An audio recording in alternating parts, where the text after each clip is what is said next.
Now this is the genealogy of Esau, who is Edom. Esau took his wives from the daughters of Canaan, Adah, the daughter of Elon the Hittite, Aholibamah, the daughter of Anah, the daughter of Zibeon, the Hivite, and Basemath, Ishmael's daughter, sister of Nebajoth. Now Adah bore Eliphaz to Esau, and Basemath bore Ruel. And Aholibamah bore Jeush, Jaalam, and Korah. These were the sons of Esau who were born to him in the land of Canaan. Then Esau took his wives, his sons, his daughters, and all the persons of his household, his cattle, and all his animals, and all his goods which he had gained in the land of Canaan, and went to a country away from the presence of his brother Jacob. For their possessions were too great for them to dwell together, and the land where they were strangers could not support them because of their livestock. So Esau dwelt in Mount Seir. Esau is Edom, and this is the genealogy of Esau, the father of the Edomites, in Mount Seir. These were the names of Esau's sons: Eliphaz, the son of Adah, the wife of Esau, and Ruel, the son of Basemath, the wife of Esau. And the sons of Eliphaz were Teman, Omar, Zepho, Gatam, and Kenaz. Now Timnah was the concubine of Eliphaz, Esau's son, and she bore Amalek to Eliphaz. These were the sons of Adah, Esau's wife. These were the sons of Ruel: Nahath, Zerah, Shammah, and Mizah. These were the sons of Basemath, Esau's wife. These were the sons of Aholibamah, Esau's wife, the daughter of Anah, the daughter of Zibeon. And she bore to Esau Jeush, Jaalam, and Korah. These were the chiefs of the sons of Esau.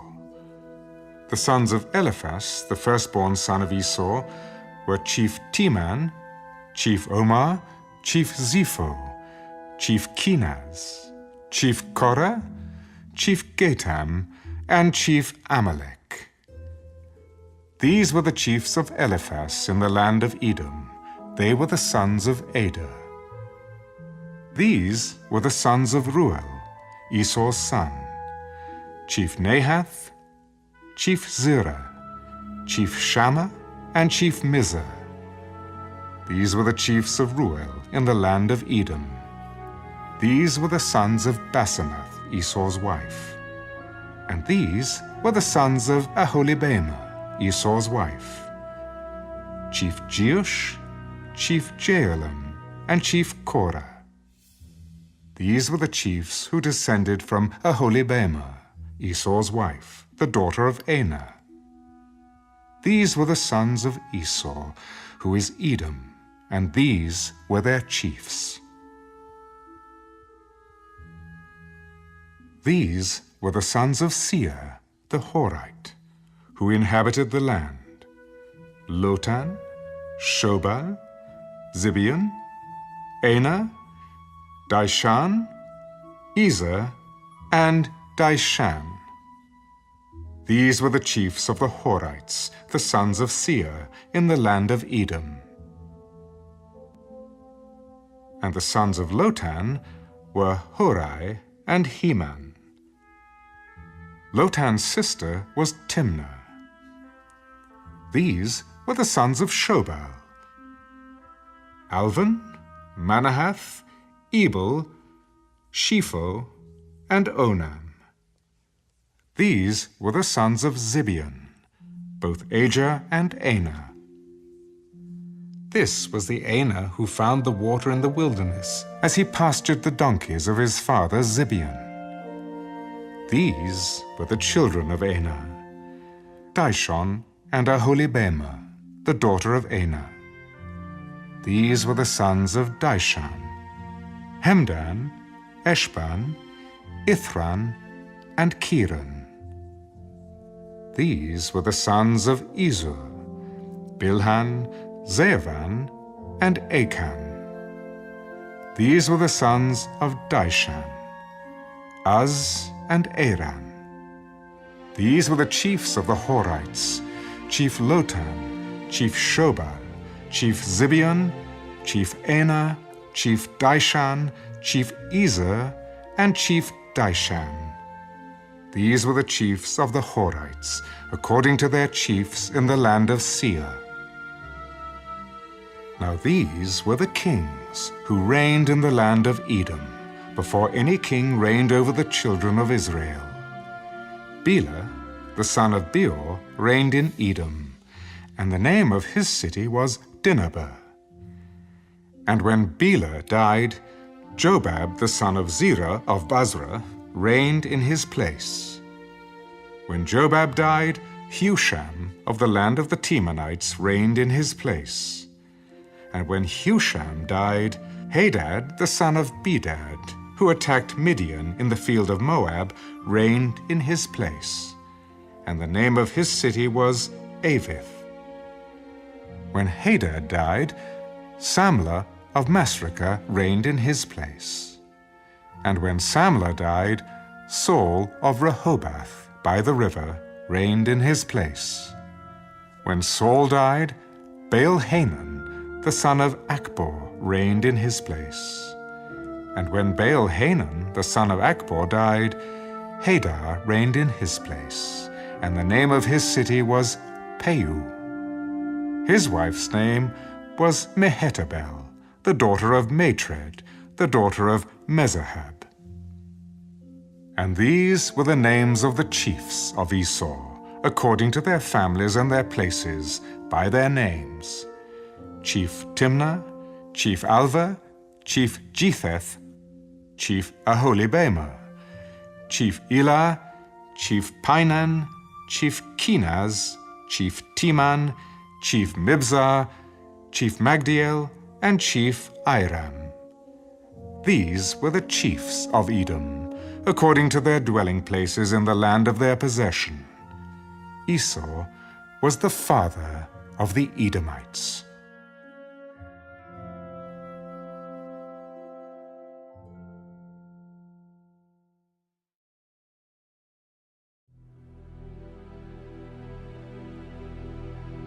Now Jacob dwelt in the land where his father was a stranger, in the land of Canaan. This is the history of Jacob. Joseph, being 17 years old, was feeding the flock with his brothers, and the lad was with the sons of Bilhah and the sons of Zilpah, his father's wives. And Joseph brought a bad report of them to his father. Now Israel loved Joseph more than all his children, because he was the son of his old age. Also, he made him a tunic of many colors. But when his brothers saw that their father loved him more than all his brothers, they hated him and could not speak peaceably to him. Now Joseph had a dream, and he told it to his brothers, and they hated him even more. So he said to them, "Please, hear this dream which I have dreamed. There we were, binding sheaves in the field. Then, behold, my sheaf arose and also stood upright, and indeed your sheaves stood all around, and bowed down to my sheaf." And his brothers said to him, "Shall you indeed reign over us? Or shall you indeed have dominion over us?" So they hated him even more for his dreams and for his words. Then he dreamed still another dream and told it to his brothers. "Look, I have dreamed another dream, and this time the sun, the moon, and the 11 stars bowed down to me." So he told it to his father and his brothers, and his father rebuked him. "What is this dream that you have dreamed? Shall your mother and I and your brothers indeed come to bow down to the earth before you?" And his brothers envied him, but his father kept the matter in mind.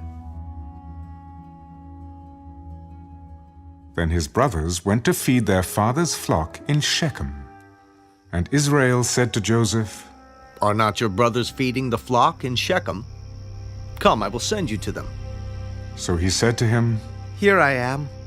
Please go and see if it is well with your brothers and well with the flocks, and bring back word to me. So he sent him out of the valley of Hebron, and he went to Shechem. Now a certain man found him, and there he was, wandering in the field. What are you seeking? I am seeking my brothers. Please tell me where they are feeding their flocks.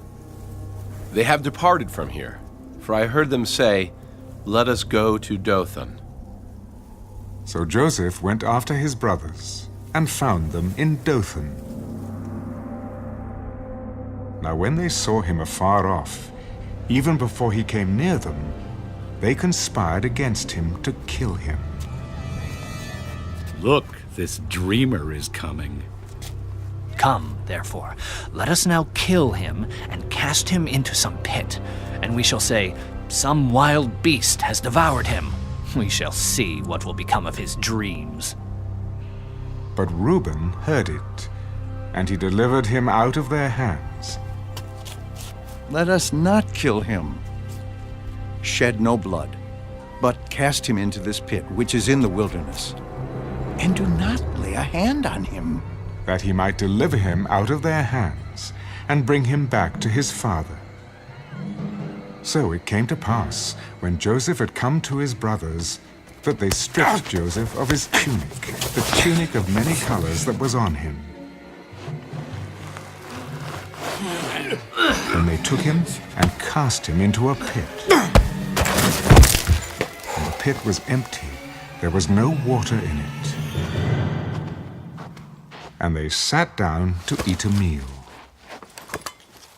Then they lifted their eyes and looked, and there was a company of Ishmaelites coming from Gilead with their camels, bearing spices, balm, and myrrh, on their way to carry them down to Egypt. So Judah said to his brothers, What profit is there if we kill our brother and conceal his blood? Come and let us sell him to the Ishmaelites, and let not our hand be upon him, for he is our brother and our flesh. And his brothers listened. Then Midianite traders passed by.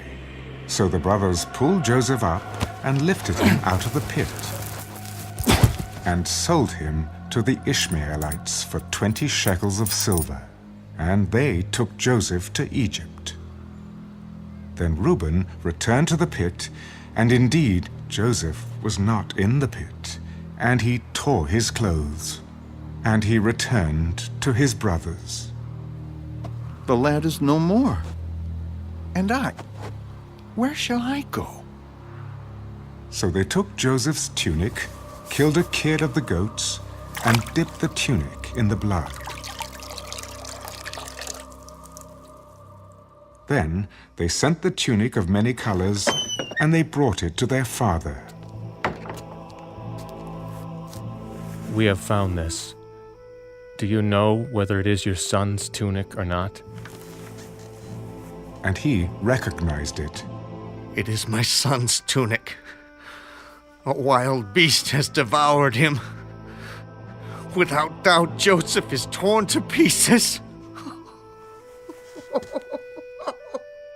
Then Jacob tore his clothes, put sackcloth on his waist, and mourned for his son many days. And all his sons and all his daughters arose to comfort him. But he refused to be comforted. For I shall go down into the grave to my son in mourning. Thus his father wept for him. Now the Midianites had sold him in Egypt to Potiphar, an officer of Pharaoh and captain of the guard.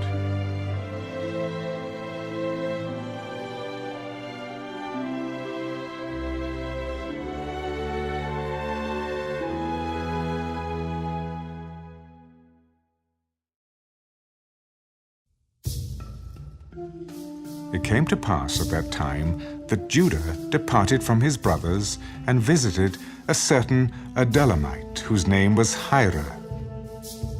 And Judah saw there a daughter of a certain Canaanite whose name was Shua. And he married her and went into her. So she conceived and bore a son, and he called his name She conceived again and bore a son, and she called his name Onan. And she conceived yet again and bore a son, and called his name Shelah. He was at Chezib when she bore him. Then Judah took a wife for his firstborn, and her name was Tamar. But Judah's firstborn, was wicked in the sight of the Lord, and the Lord killed him. And Judah said to Onan, Go in to your brother's wife and marry her, and raise up an heir to your brother. But Onan knew that the heir would not be his. And it came to pass, when he went in to his brother's wife, that he omitted on the ground, lest he should give an heir to his brother. And the thing which he did displeased the Lord. Therefore he killed him also. Then Judah said to Tamar, his daughter-in-law, Remain a widow in your father's house till my son Shelah is grown, lest he also die like his brothers. And Tamar went and dwelt in her father's house.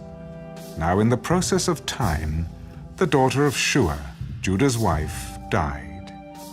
And Judah was comforted, and went up to his sheep shearers at Timnah, he and his friend Hira the Adullamite. And it was told Tamar, Look, your father-in-law is going up to Timnah to shear his sheep. So she took off her widow's garments, covered herself with a veil, and wrapped herself, and sat in an open place which was on the way to Timnah.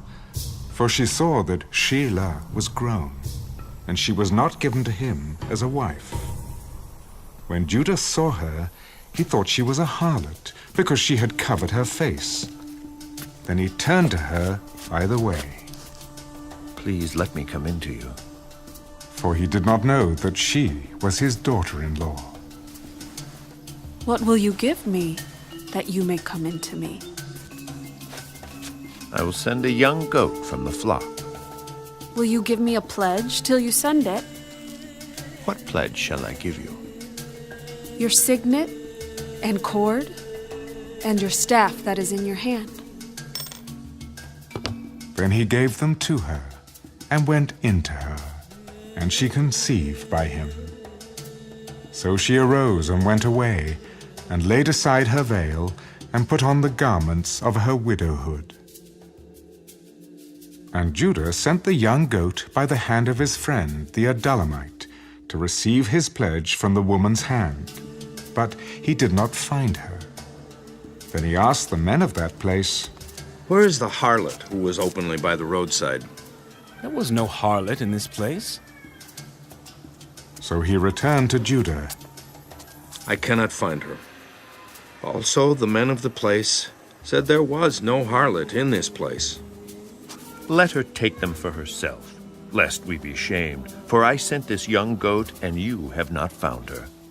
And it came to pass, about 3 months after, that Judah was told, Tamar, your daughter-in-law, has played the harlot. Furthermore, she is with child by harlotry. Bring her out, and let her be burned. When she was brought out, she sent to her father-in-law. By the man to whom these belong, I am with child. Please determine whose these are, the signet and cord and staff. So Judah acknowledged them. She has been more righteous than I, because I did not give her to Shelah, my son. And he never knew her again. Now it came to pass, at the time for giving birth, that behold, twins were in her womb. And so it was, when she was giving birth, that the one put out his hand, and the midwife took a scarlet thread and bound it on his hand. This one came out first. And it happened, as he drew back his hand, that his brother came out unexpectedly. How did you break through? This breach be upon you. Therefore his name was called Perez. Afterward his brother came out who had the scarlet thread on his hand, and his name was called Zerah.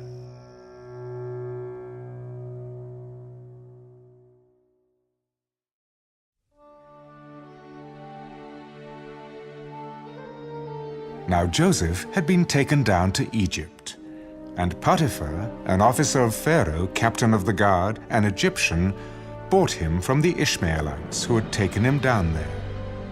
The Lord was with Joseph, and he was a successful man, and he was in the house of his master, the Egyptian. And his master saw that the Lord was with him, and that the Lord made all he did to prosper in his hand. So Joseph found favor in his sight and served him. Then he made him overseer of his house, and all that he had he put under his authority. So it was, from the time that he made him an overseer of his house and all that he had, that the Lord blessed the Egyptian's house for Joseph's sake. And the blessing of the Lord was on all that he had in the house and in the field. Thus he left all that he had in Joseph's hand, and he did not know what he had, except for the bread which he ate. Now Joseph was handsome in form and appearance. And it came to pass, after these things, that his master's wife cast longing eyes on Joseph. Lie with me. But he refused.